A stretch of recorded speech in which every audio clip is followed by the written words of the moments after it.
Madame, Monsieur, bonjour. Le quotidien britannique The Times a publié récemment les résultats d'une enquête sur l'exploitation sexuelle en Haïti dans laquelle est impliquée l'ONG Oxfam. Son directeur en Haïti a reconnu avoir utilisé des prostituées à la villa louée avec les fonds accordés à Haïti lors de la catastrophe de 2010. Des enfants pourraient être parmi les jeunes femmes exploitées par les employés d'Oxfam.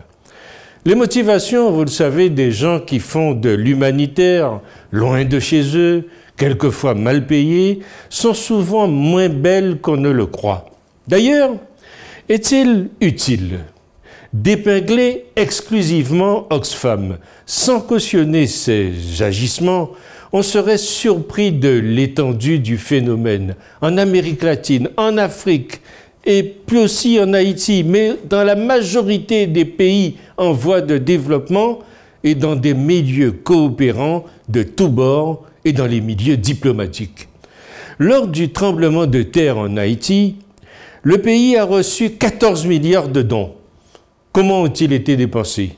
Il est clair qu'il faut bien sûr plus de transparence et il serait temps d'avoir un droit de regard sur toutes ces associations qui œuvrent dans ces pays. La responsable a démissionné, mais vous savez, on lit ça régulièrement quand il y a scandale dans d'autres pays que la France. Chez nous, quoi qu'il arrive, les gens s'accrochent, soutenus par leur père, pour rester le plus longtemps possible dans le fromage.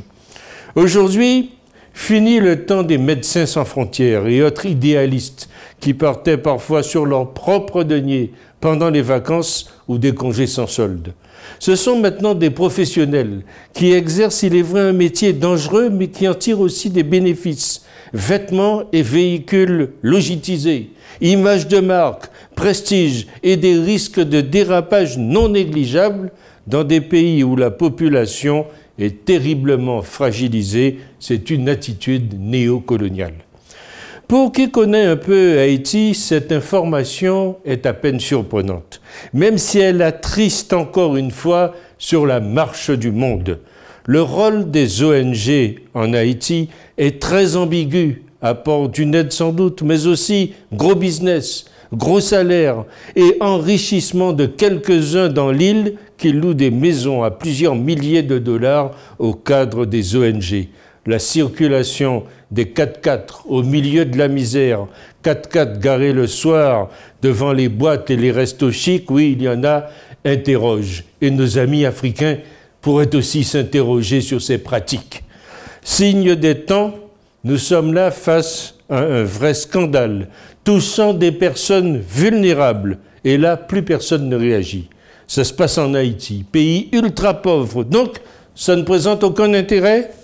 On apprécierait que l'ONU et l'État français, en l'occurrence, soient aussi réactifs quant aux abus sexuels commis sur mineurs en Afrique par les casques bleus, français en particulier.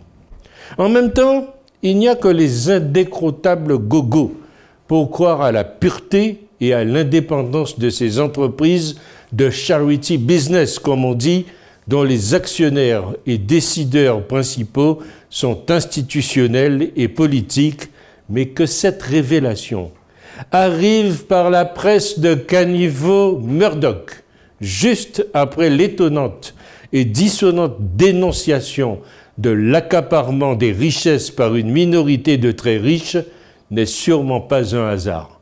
C'est ce que je crois.